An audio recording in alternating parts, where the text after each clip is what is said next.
I just don't take kindly to people threatening me, honestly. You want to go ahead and call my command? Go, get out of my office. All right, you have a great day. You do the same. So in case you missed that, that was the sales manager yelling at me and telling me that he was going to call my military command after I gave him some pushback that they sold me a car that had issues.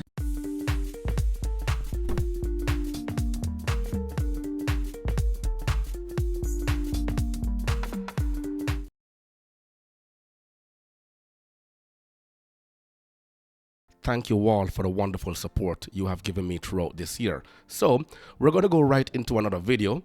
And as you know, we're in the car space and we talk about everything automotive. Well, not quite everything, but everything that goes beyond the sales department, because that's what we're all about.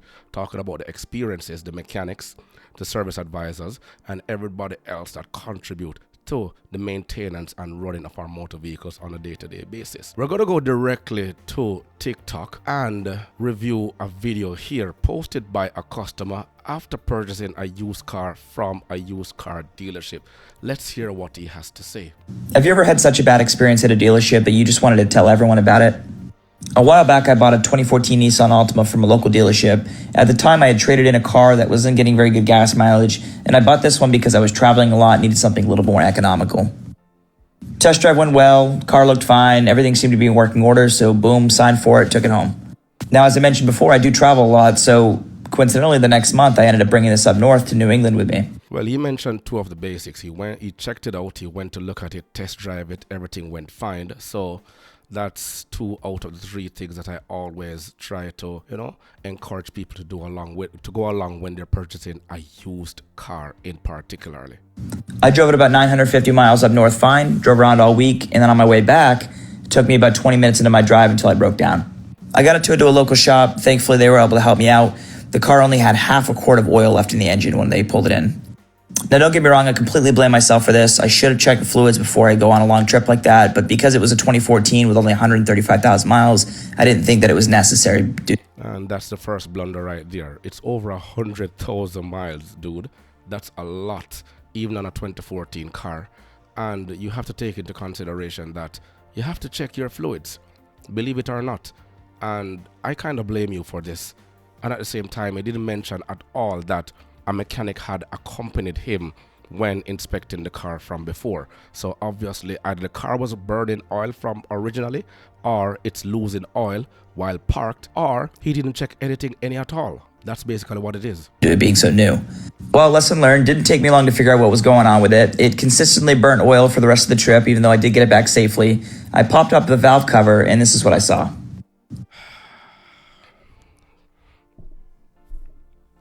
Now look at that valve cover. Look at all that sludge along the camshaft and the valves right there. There's no way this engine can breathe properly. Absolutely no way. If you're not familiar, this is what you call sludge. And this is an indication that the car hadn't had regular oil changes or been maintained properly. Funny enough, that same week, the dealership called me and said, hey, we jacked up some of your paperwork. We need you to come in and fix it. Spending my right to cancel the Exactly. contract. If we were financing, if there was an issue, but that also says that legally, if I need something, you got to get it to me. Can you show me where it says that? It's right there in those words. And that's the beauty with cell phones. It can make you and it can break you. And right there, when he went back to the dealership, he's secretly recording apparently the finance manager, sales manager, whosoever doing the paperwork, for them to capture everything there. But at the same time, no, this is also, uncalled for. But in certain aspect, we have to also protect ourselves, and the cell phone is one way we use that. Which one? It's cool, dude. Don't sign it. We're going to call your command and you're going to get legal involved. That's fine. I just don't take kindly to people threatening me, honestly. You want to go ahead and call my command? Go, get out of my office. All right, you have a great day. You do the same. So in case you missed that, that was the sales manager yelling at me and telling me that he was going to call my military command after I gave him some pushback that they sold me a car that had issues. Now, I had no problem signing that paperwork, but I wanted them to give me some sort of compensation for the damage that was done to the engine, whether that was a powertrain warranty or else. Go ahead and... So he has here all his notes that he has written, and let me read a little of what it has to say here. And it says, the next day I get a call from another manager offering me a lifetime powertrain warranty in exchange for finishing the paperwork. I come in and sign it and thank him for the help. Little did I know they put the wrong mileage on the warranty paperwork. With their third-party warranty company, they require maintenance records all the way back from the effective mileage on the contract. Yes, because the third-party warranty company is going to want to see the record of that vehicle being serviced as time goes by. Let me continue. Unfortunately, sorry, I still have a little cold in my throat. Unfortunately, this contract showed the mileage my trade-in, which was significantly less than the car I bought. So this contract is essentially void and I am unable to use it. I brought this up and he said it's no issue at all. About a year later, in December 2020, the same problem car starts having transmission issues. I dug out my warranty, called them up, and they told me they would need service records for the mileage on the contract. I read 87,000 miles when I bought my car, around 135,000 miles. I explained the mix-up and they told me the dealer should be able to fix it with no issues. Now, I go into their office a month ago, explain what happened, and they tell me they don't even offer lifetime powertrain warranties for a vehicle over 100,000 miles. And this is even standard when you're purchasing a new car. The manager I spoke with offered to see me a warranty and offered to trade it in for about a quarter of the original price I paid. Although they were polite, what a slap in the face to tell me that my original warranty that they promised me wasn't able to provide it to the dealership. I can't see the rest of it here, but basically what he said is that they're telling him no based on what they're dealing with right here. Let's continue. Pause and read this review that I wrote on it. This kind of explains a little bit more about what happened. They gave me a fake warranty that was completely void, but I'll explain more about that in the next part. Okay, he also has here a part 2. Now we're seeing a build-up of this episode going forward, and it's not looking good for him. So let's go into part 2. So after the sales manager kicked me out of his office, I went home pretty pissed off. I did end up finding out what the issue was. The spark plug tube had cracked just due to mileage and age, and oil was leaking into the spark plug tube and burning.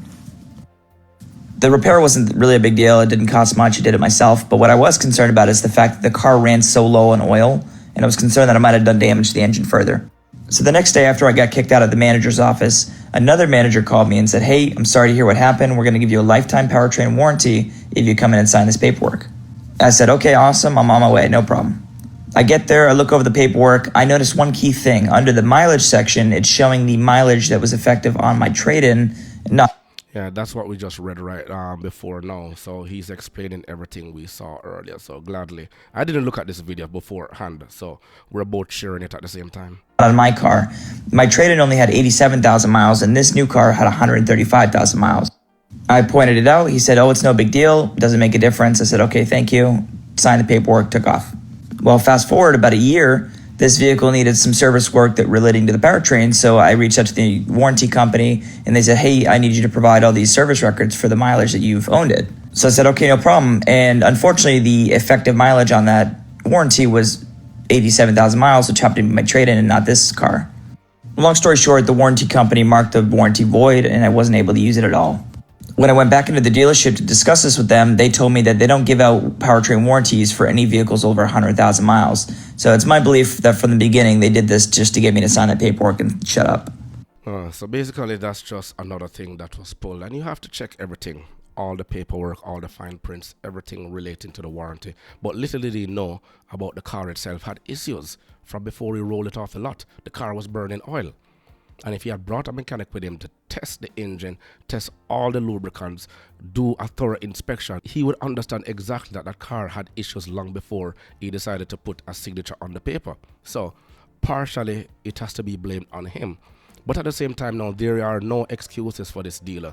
They could have at least tried to help him as much as they could. But whenever you're operating in an industry like this, especially the used car industry, it's very tedious, it's very technical, and the margins are also very low. You see that with Carvana and CarMax, how they're struggling, because it takes a lot to refurbish used cars, especially if they're in deplorable conditions, whether the body, the engine, or the chassis. It makes no sense to invest in something that you're not going to keep over the long term. So I encourage a lot of people, don't go too far back when purchasing a car, especially from a dealership, because you don't know what the car has been through. And mind you, you can only choose certain types of used cars. Sometimes it's a hit and miss, sometimes you actually get lucky. My recommendation to him, He should have bought a Toyota. Well, let me know what you think by leaving your comments below. Remember to grab a copy of my ebook, The Parts Manager Guide. Please smash that like button on your way out. It will only take you 1.5 seconds to do so. Until next time.